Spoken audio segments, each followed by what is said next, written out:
बेटा मेरी रोटी खत्म हो गई है, जरा जल्दी रोटी बना कर ले आ। हाँ पापा, बस बना रही हूँ, सेकने में टाइम लग रहा है। ओहो, झूठ बोला मैंने पापा से, पता नहीं ये रोटी गोल क्यों नहीं बन रही।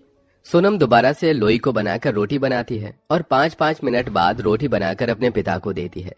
राजेंद्र ने सिर्फ 3 रोटी खाई थी। सोनम चौथी रोटी लेकर आती है। ये लो पापा, सिक गई रोटी, खा लो। अरे तू ही खा ले, मुझे नहीं खानी। ऐसे रुला रुला कर रोटी खिलाएगी तो इंसान की भूख ही मर जाएगी। पापा खा लो ना, आप सुबह से शाम तक काम करते हो, कल से जल्दी बनाऊंगी रोटी। अरे तुझे सीखना होगा जल्दी रोटी बनाना, ऐसे नहीं चलेगा। बेटा ससुराल जाकर 10 घंटे में 15 रोटी बनाएगी तो बहुत गालियां मिलेंगी हमें, और तू सुनेगी अलग से। ऐसा काम ही क्यों करना। हाँ, तेरी माँ ने तेरे से कहा है रोटी बनाने पर भी ध्यान दे, लेकिन तुम सुनती नहीं हो। अरे तो रोटी बनाना सीख जा, क्योंकि तू शादी लायक हो चुकी है। सॉरी पापा, पता नहीं रोटी ठीक से बन नहीं पाती, जल्दी जल्दी बनाने की कोशिश करूंगी। कोशिश नहीं बेटा, सीख जा। अगर ससुराल में किसी ने तुझे 100 रोटी बनाने की बोल दी तो तेरा क्या होगा बता। अरे पापा डोंट वरी, आजकल कोई 100 रोटी नहीं खाता, सबको चावल बहुत पसंद है, चावल बना दूंगी और 1-2 रोटी। बेटा तू हल्के में ले रही है। खैर तू भी खाना खा ले, रात के 10 बज रहे हैं। राजेंद्र सोने चला जाता है और सोनम खाना खाती है। पापा ने गलत नहीं बोला, मुझे रोटी बनानी आनी चाहिए। मम्मी को नानी के घर 1 महीने से रुकी हुई है और आज पापा ने कह ही दिया मुझे। इतने दिन से तो वो ठीक से खाना नहीं खा पा रहे थे। 3 महीने गुजर जाते हैं।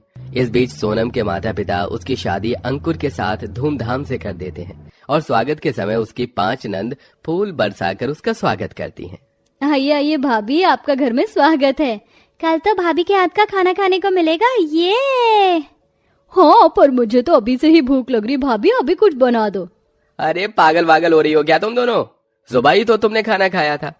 अरे शादी का खाना बचा हुआ है, जाकर वही भर लो। माँ देख लो भैया कैसे कह रहे, भर लो, वो भी भाभी के सामने। अंकुर बेटा ऐसा मत कर। तो माँ ये भी कहाँ सुधर रही है, 1 नंबर की भुक्कड़ है। ये छोड़ो, 5 बहन मेरी ऐसी हैं। मैं थक गया हूँ, मुझे अंदर जाना है। वैसे भी हाँ बेटा जाओ, तुम दोनों आराम कर लो। दोनों बहू बेटे आराम करने चले जाते हैं। अगले दिन सुबह सुबह बारिश शुरू हो जाती है। 5 नंद बारिश देख पकौड़े खाने की जिद करती हैं, जिसके बाद सोनम को बहुत ज्यादा क्वांटिटी में पकौड़े बनाने पड़ते हैं। उफ, पकौड़े बनाने में तो मेरी जान निकल गई। इतना भरपेट खिला दिया कि अब दोपहर का खाना खाने की जरूरत नहीं है किसी को भी। ऊपर से तेल वाला खाना था, आराम कर लेती हूँ अब मैं। सोनम अपने कमरे में लेट जाती है कि उसकी 5 नंद आ जाती हैं। अरे भाभी आप सो क्यों रही हो? क्यों, कोई काम है क्या दीदी? मैं थोड़ी देर आराम कर रही थी, बस ऐसे ही।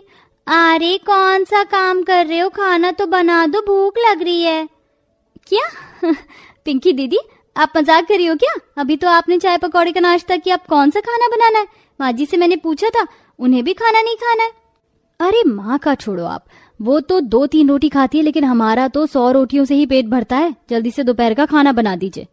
क्या दोपहर का खाना 100 रोटी? आपको देखकर लगता है कि आप 5 रोटी से ज्यादा नहीं खाती होंगी, फिर भी कुल मिलाकर 20-30 रोटी हो गई। 100 कैसे?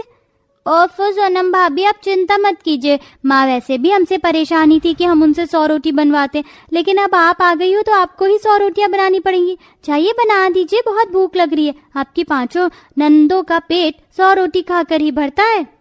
हाँ ठीक है। ये सुनकर सोनम सदमे में आ जाती है और रसोई में रोटी बनाना शुरू करती है। रोटी बनाते बनाते आटा खत्म हो जाता है। हे भगवान, अभी तो बस गिनती की 44 रोटी बनी है, 50 से भी ज्यादा बनाना बाकी है। मुझे और आटा लेना होगा। अरे भाभी कितनी देर में रोटी लाओगी? आप देखो तो जरा 3 बज रहे हैं। ला रही हूँ दीदी, आटा गूंथ रही हूँ, दोबारा खत्म हो गया था। भाभी सही अंदाज से बनाया करो, जल्दी करो। कीर्ति चली जाती है और सोनम दोबारा आटा लगाकर रोटी बनाने लगती है। हे भगवान, उस दिन पापा की बात सुन लेती तो अच्छा रहता, लेकिन मैं उस दिन से भी ज्यादा जल्दी जल्दी रोटी बना रही हूँ, फिर भी है कि रोटियां जल्दी नहीं बन पा रही और 100 रोटी बनानी है। ये भगवान मेरा क्या होगा? मैं तो आज ही थक गई 100 रोटी बनाने में, लेकिन अब मुझे रोज बनानी पड़ेगी। सोनम जैसे तैसे 100 रोटी बनाकर अपनी 5 भुक्कड़ नंद को खिला देती है, जिसके बाद वो 5 डकार लेती हैं और सोनम राहत की सांस। हे भगवान, अब जाकर पेट भरा है। थैंक यू भाभी, रात को भी 100 रोटी बना देना, और हाँ माँ जो खाएंगी वो एक्स्ट्रा अलग। ठीक है, अब मैं अपने कमरे में जा रही हूँ, थक गई हूँ खड़े खड़े। अरे भाभी बाहर बारिश आ रही है, छत पर कपड़े सूख रहे हैं, जाइए जल्दी लेकर आइए। ठीक है।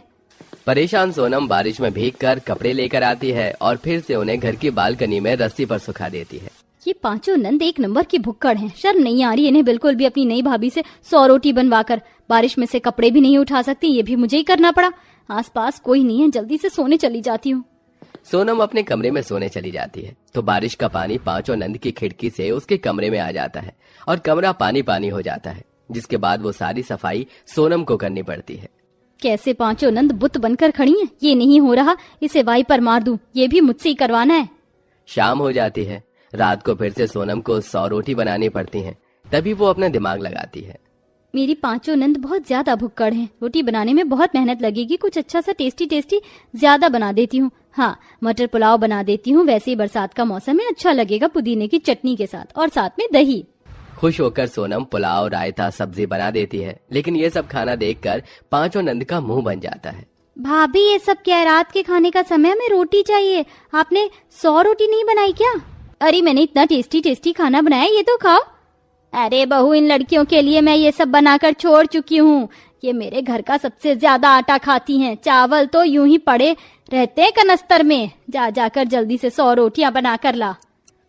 हे भगवान, मेरी इतनी सारी मेहनत बेकार गई। रोटी तो मुझे बनानी ही जाना पड़ेगा। ओहो, बारिश हो रही है सोनम। मैंने अपने जूते धोकर ऊपर रखे थे, जरा ले आना, कहीं भीग ना जाए। जी लाई। और भाभी, मैंने ऊपर अपना कॉलेज बैग रखा था, वो भी ले आना। ठीक है। रात के 9 बजे तेज बारिश हो रही थी और सोनम छत पर से सामान लाने में बहुत भीग जाती है और इसी भीगे कपड़ों में उसे अपनी पांचों भुक्कड़ नंद के लिए 100 रोटियां बनानी पड़ती हैं। भगवान, मुझे तो बहुत ज्यादा ठंड लग रही है इन गीले कपड़ों में, और अभी तक कम रोटी बनी है और बनानी पड़ेंगी। अरे बहू, रोटी लिया जल्दी से। लाई माँ जी। सोनम अपनी नंद के लिए 100 रोटी बनाती है। इसके बाद वो भी खा लेती है और ऐसे ही वक्त गुजरता है। साथ में बारिश का मौसम था। पांचों नंद कोई ना कोई अपना काम करवाती रहती थी। साथ में उनके लिए 100 रोटियां बनाकर नई बहू अलग परेशान थी।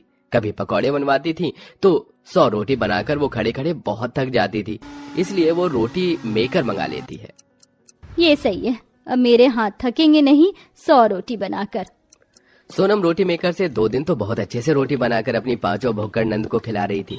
लेकिन तीसरे दिन जब वो रोटी मेकर से रोटी बनाती है तो 100 रोटी हिट करने से वो खराब हो जाता है, जिसके बाद वो भी नहीं चलता। हे भगवान, ये तो खराब हो गया। रात को ही खराब होना था क्या इसे भी? जब ये मशीन बोल गई तो मैं तो फिर भी इंसान हूँ। पागल हो गई अपनी पांचों नंद के लिए रोटी बनाकर, लेकिन कोई समझता ही नहीं है।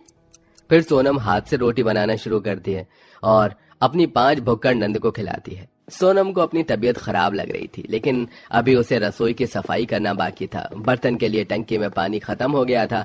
तभी राधिका आती है। भाभी, आपने अभी तक बर्तन क्यों नहीं साफ करे? अगर टंकी में पानी नहीं है तो बाहर चले जाओ। पहले तो टंकी वगैरह नहीं होती थी, लोग बारिश के पानी से ही बर्तन साफ करते थे। आप बाहर बैठकर बर्तन साफ कर लो। हाँ, मैं सारे बर्तन बाहर पहुंचा देती हूँ।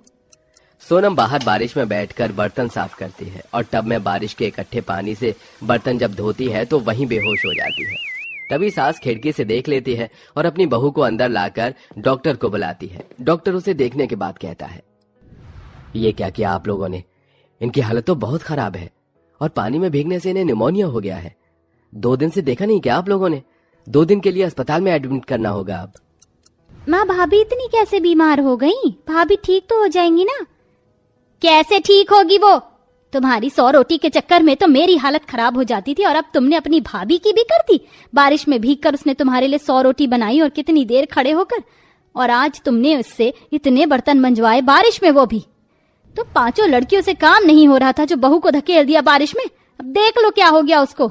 अपनी भूख को कम कर लो, वरना खुद अपने लिए 100 रोटी बेला करो। परेशान करके रखा है। माँ, हमसे जाने अनजाने बहुत बड़ी गलती हो गई। हमें भाभी को ऐसे परेशान नहीं करना चाहिए था। हाँ माँ, अब से हम भाभी से कोई काम नहीं करवाएंगे और उनका ख्याल भी रखेंगे। रोटी बनानी होगी तो खुद बनाया करेंगे। सॉरी माँ, भैया, भाभी। 5 नंद को अपनी माँ की बात सुन गलतियों का एहसास होता है। होश में आकर सोनम भी उन्हें माफ कर देती है और फिर 5 भुक्कड़ नंद अपनी भाभी का ख्याल रखती हैं और खुद रोटी के साथ चावल दाल खाकर अपने भूख को कम करके नॉर्मल खाना खाने की कोशिश करती हैं, जिसके बाद